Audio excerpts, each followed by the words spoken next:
So my name is Davin Weinzimmer. My majors were Asian political economy and earth and environmental science. And the title of my project was The Philippines, Rice, and the Green Revolution. So what is this project about? My goal in this project was for a general audience explore this question, which was how successful was the Green Revolution in increasing the food security of the Philippines during the period of 1960 to 2000? A couple definitions here. Green Revolution, I'm going to talk about in the next slide, but that period of 1960 to 2000 is when this Green Revolution is categorized to have occurred. And food security just means how reliable and secure is an individual's access to food. And to research this, because I was going for a general audience explanation, I did a lot of literature review. I think I ended up with around 300 sources in Zotero at one point. Not all of them made it in. And quite a bit of database spelunking to look at not just food security at the abstract national level for the Philippines, but for the actual population of the country. Did they have better nutrition at the end of the period than at the beginning? So let's talk about first, what is a green revolution? The Green Revolution, actually, the term predates our usage of the word green to mean environmentally friendly. The guy who coined the term meant green in the sense of more food, more plant life. In this case, this is a wheat field that you see here. And so that begs the question, well, why did we need more food? And the answer is the 20th century, for those of you who didn't live through it, was a completely unprecedented period of population growth. No other known period in human history comes anywhere close to what happened in the 20th century. So let's take a quick look at that in a little more detail. This is the 20th century in numbers. It started in 1900 at about 1.5 billion people and quadrupled at the end of 2000 at almost 6 billion people. Now, why did this population explosion occur in the 20th century? Well, in demographics, there's two basic numbers that people look at. It's called the crude birth rates, and of course, the flip side is crude death rates. They're expressed as how many people are born per 1,000 people that you already had, or conversely, how many people died per 1,000 people you already had. And this is the period, the post-World War II period from 1950 on. And what you can see is globally, you have a pretty high birth rates and pretty high death rates that drop off very quickly, whereas the birth rates drop off at a much slower rate. The difference between the two will make a population grow, or in the case where the death rates exceed birth rates, population will shrink. So this was the global, what you saw in that 1.5 million to billion to 6 billion. But for the Philippines, they had an even more dramatic version of this pattern. These were the rates for the Philippines. So 48 people being born per 1,000 versus only 12 being dying per year in the 1950 period. And you can see the death rate drops pretty quickly, whereas the birth rate drops at a much slower rate and still is a very high numbers. Even at the end of the millennium, you have 30 people being born versus only 5 people being dying, with very high growth rates. And what that translated to was the population quadrupling in just 50 years in the Philippines. So right around 20 million in 1950 and ending at right around 80 million in the year 2000. Now, this population explosion that was occurring, it didn't happen in a vacuum, and the whys of why it happened is a whole nother project in of itself. The basics, though, is that the death rates dropped through a combination of improved nutrition, sanitation, and especially preventative medicine, vaccines in particular.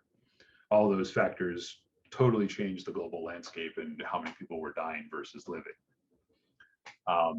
And everyone was noticing this population explosion, and for governments and other agencies, they have to plan for, well, our population is going to double in 20 years. What do we do about schools, hospitals, roads, etc.? But in particular, how are we going to feed all these people? And so that led to this, what ended up being called the Green Revolution.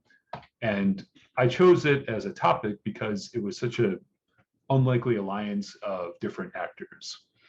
So you had governments who were concerned about how are we going to feed all these people and avoid collapse of our economy?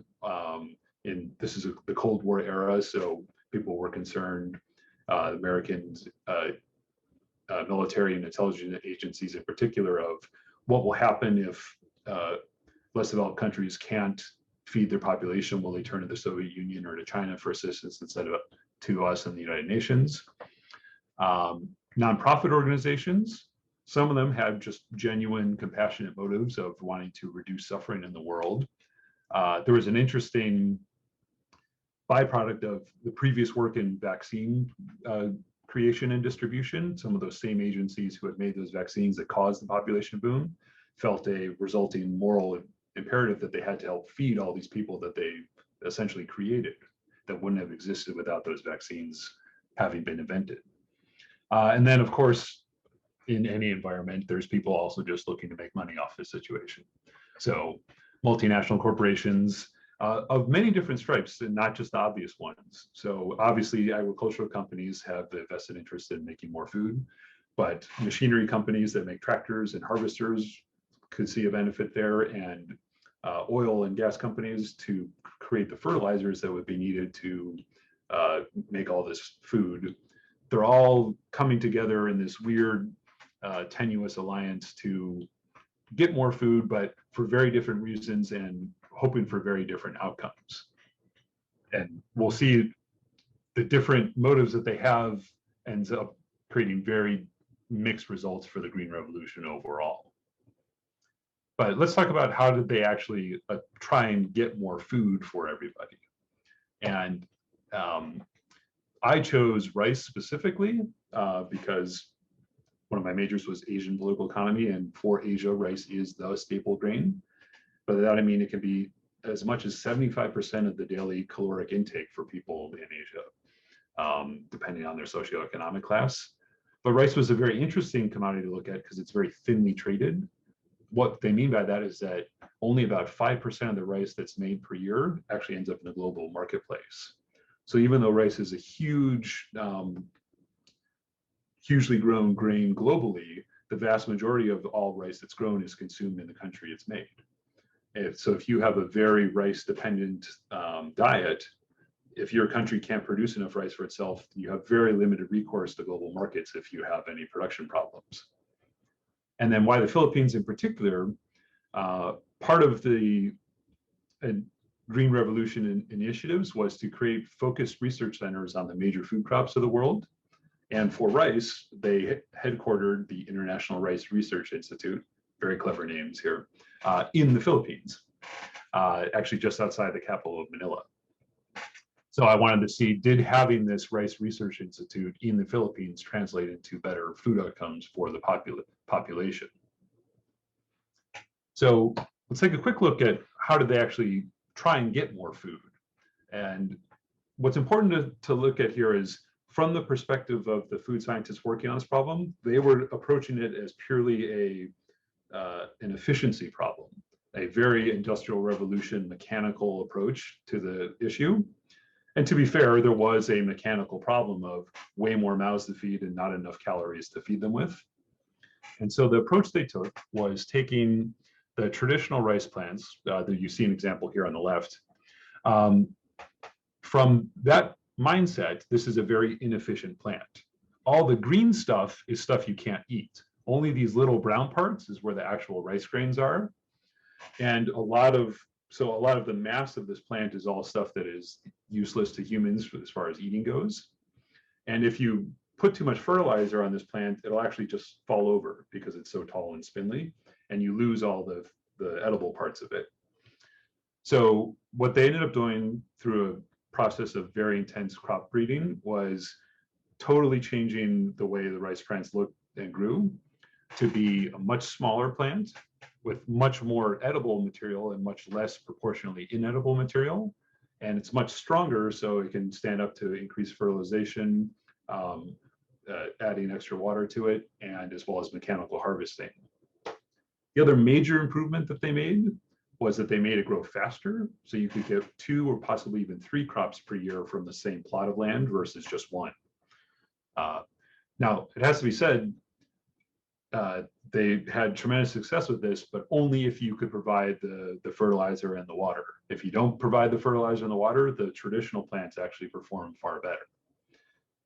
But overall, in the Philippines, they were able, on a large scale, to get the fertilizer and the water, and they ended up with essentially tripling the amount of food they got, rice they got, and mostly by tripling yields rather than planting more fields, because there's not really a whole lot of empty farmland in the world at this point in time.